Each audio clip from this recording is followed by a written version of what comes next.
Here's not really a hot take, but I think one of the main reasons, due to a lot of things that have happened in the United States and how social media has painted off witchcraft, I believe a lot of people have lost faith that witchcraft works. Because it does, but there's a lot that can go into it. For one, belief. You have to believe witchcraft works, because if you don't believe it, I'm not going to say it doesn't fully work, because it does, but there are a lot of steps that a lot of people are not talking about that you're going to need. For one, like I've said before, time, repetitiveness, and trial and error, and getting back up and doing it all over. But one of the most major key parts that I look at, a lot of people are not talking about, and I'm going to mention a circle, but it can be any shape you want. You're basically just creating a bubble or you're creating a boundary. Why is this? For certain things, yes, you can do candle magic. There are so many other different types of magic that you can do, but I'm not hearing a lot of people talk about how to raise energy, how to call energy into you, and how to build that and then release it. So for the sake of this conversation, we're going to use a circle, right?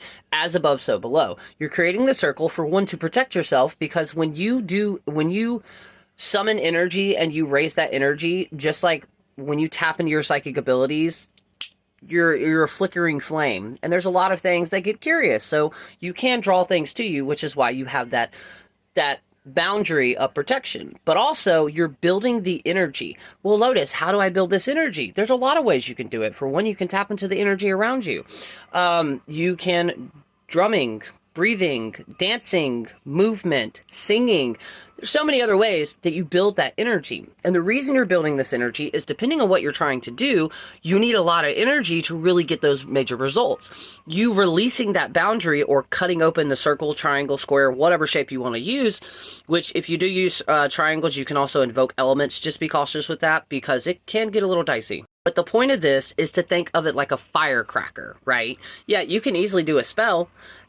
You can easily do a candle spell. You can write a petition and burn it. But certain things take a certain amount of energy.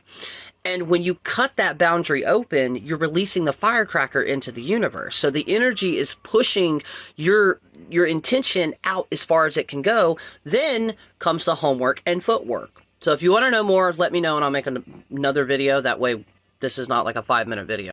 And follow along if you want to learn witchcraft the way that I've learned it, which is through trial and error. And you got to take what resonates with you and then actually apply that into your life and your daily practices to be able to fully hone that in, build the belief, the power, and the confidence, most importantly, to build the experience behind the power. Because power is knowledge, knowledge is power, but you have to be able to understand how to apply them into your life.